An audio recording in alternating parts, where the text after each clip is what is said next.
Years ago, I was sitting into a lecture at university, and we had our teacher, she was doing the lecture, and she put up this big slide of the hierarchy of needs. If you've ever seen it, it's a big triangle, it's a pyramid, and it has different layers in which you can see the different needs of people according to Maslow's model. I remember sitting down and looking at that picture, and actually it resonated with me deeply. It just had different levels of needs that we kind of strive to fulfill. It just made so much sense about life, about where I was, and about what was going on around my life and my needs. Welcome, my friends, to another episode from Inside Treasures. My name is Phoebus, and I love to challenge myself and those around me for the purpose of growth. This podcast is about helping you to heal, to change, and to grow.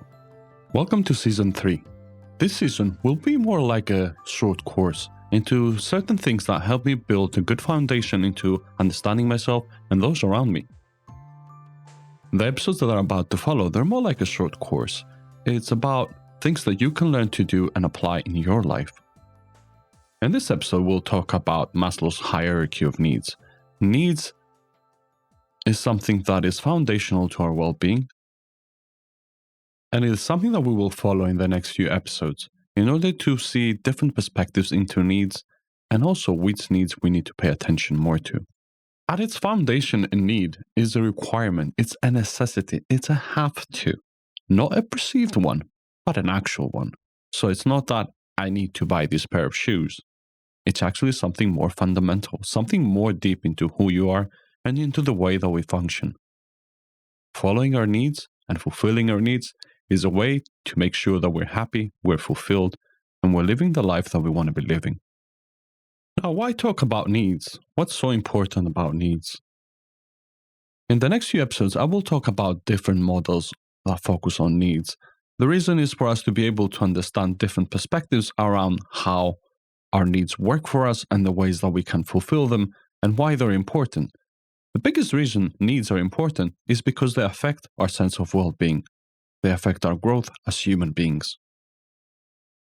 This is more of a process. Part of it is creating an awareness around our needs, understanding our needs, the different similarities between the models, and finding truly for our own tailored personal needs. What are the ones that really resonate for us at the moment? What are the ones that are really important for us? And in what ways can we find to fulfill them? That we'll cover in later episodes. But the biggest thing to take away from this is to increase our awareness of them and to take responsibility for fulfilling them. Let me give you a little bit of context behind Maslow and his approach. So Maslow was part of the Humanistic approach movement in psychology, and he was there along with Carl Rogers. Now, the Humanistic approach wanted to understand human nature, and they believed there was more to this than pure behaviors and compulsions that happen in people. So they started to dwell a little bit deeper into the human being as a whole. One of the strands that they have was about growth and fulfillment, it being a motive. So Maslow and Carl Rogers saw human beings as trying to fulfill the need to grow and fulfill themselves, and that motivated them towards something called self-actualization. Before we dwell into Maslow's hierarchy of needs and path to self-actualization, I'd like to explain what does it mean to be self-actualized. Being self-actualized is a process of growing and developing as a person in order to achieve an individual potential. That potential is about the realization and fulfillment of one's talents and the potential that they have in order for them to grow. As I mentioned earlier, Rogers and Maslow, they both believed that self-actualization was a driving force into human behavior, something that motivated people to move forward and grow. And it's a need, a necessity for us in order to be. The full realization means about someone's own creative, intellectual, and social potential through an internal drive versus an external reward. So it's more about us as a process. It's more about us growing as people rather than the kind of success and status and power we might achieve from the outside in. It might come as a result of us being self-actualized, but they're not necessary for us to feel actualized. And the thing that I want you to keep in mind is that it is more of a process rather than a destination that we arrive. it's a way of living, and it's, I would say, quite correlated to the growth mindset. Like I mentioned earlier, Maslow put a pyramid. He created a triangle, and at the top he put self-actualization. But behind that, beneath that, he put different needs that he thought were necessary for us to be able to reach that state, for us to be able to live self-actualized. I'm going to go over those needs that are beneath self-actualization, starting at the bottom and moving upwards towards the top of the pyramid. So at the bottom, we had physiological needs. Then it's followed by needs for safety. Then it's followed by love. Then it's followed by esteem. And finally, by self-actualization. Now that we have a top-level view, we can drill into each one of those needs, explain them, and perhaps understand them a bit more. Notice while you're listening to this episode to keep note of the things that kind of resonated. Keep that mental note and say, actually, yeah, this makes a lot of sense for me. The things that resonate with you, the things that stick with you, are things to pay special attention to. And as we move through the different models, you'll be able to see that the certain needs that rank higher for you than other needs. According to Maslow, at the base of the pyramid, we had the physiological needs. He said, in order for us to be able to move to the next levels, we have to be able to fulfill our physiological needs. Physiological needs such as the necessity to survive, the air that we breathe, the food that we eat, the water that we drink, the shelter that we have, the warmth, whether we get adequate sleep, and he even put reproduction in. What does this tell us? It tells us that our basic needs are very important. If we're not able to live as an organism, there's no way that we can progress and move towards being self-actualized because we have a bigger fish to fry. It means that we are having to deal with the day-to-day survival of ourselves versus being able to expand and grow beyond that. On the next level, we have safety. The sense of safety, the need of safety, that security, and whether that is a physical security, that health, or it's a financial security, or it is wellness, our well-being, our internal well-being, or whether that is that we are prospering and growing. It's the things that can make us feel healthy. It's the things that can make us feel physically and psychologically safe. When our sense of safety is being threatened, of course our well-being suffers. When we have to think about whether we are surviving and whether we are safe, it is very hard to prosper if that comes at hand. And we can see that coming up in different ways. When we're feeling safe in our environment, when we're feeling safe within our home, outside of our home, we're much more relaxed. When that is threatened, we're more likely to drive into fight or flight mode and to feel that sense of safety missing. Of course, when that sense of safety is missing, our well-being suffers. Our physical health can suffer as a result. If our finances are at stake, again, we can suffer. And of course, that spreads to ourselves and those around us.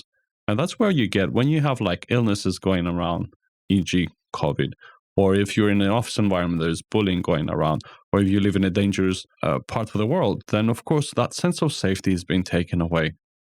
When we don't have that sense of safety, again, it's very hard for us to move on towards being self-actualized. On the next level, we'll have the need of love. The feeling to be liked, to love other people, to feel loved, to be accepted by others, to accept ourselves.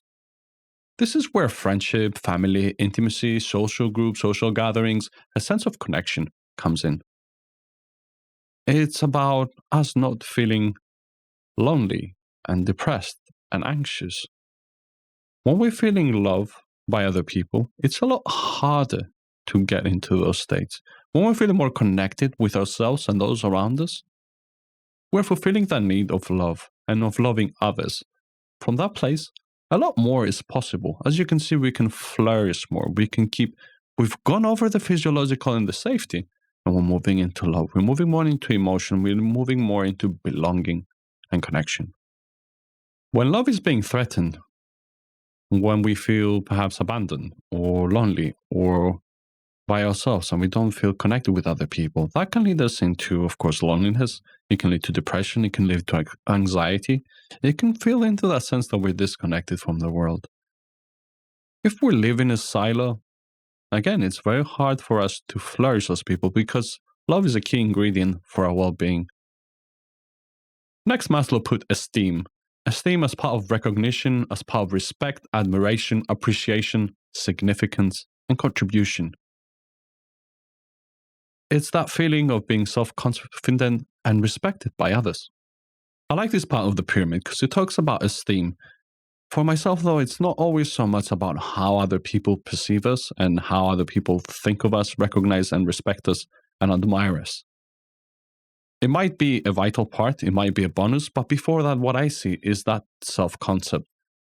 That how do I see myself? Do I feel self-confidence? How is my self-image? How is my self-worth? Am I feeling inferior? Am I feeling superior? What is the way in which I see myself? Do I respect myself? Do I trust myself? Do I encourage myself for the good things that I've done? Do I see myself as contributing to other people, as contributing at work, at the society, in family? And these are ways of connecting with other people again. It's built on top of love, on safety, and physiological needs. And lastly, as part of the pyramid, is the self-actualization. At the top of the pyramid, we have what we explained earlier. It's when an individual engages in self-development and personal growth. According to Maslow, the peak performers are in that state. They're the ones who use their talents and grow their talents and capabilities and potentials and meet them.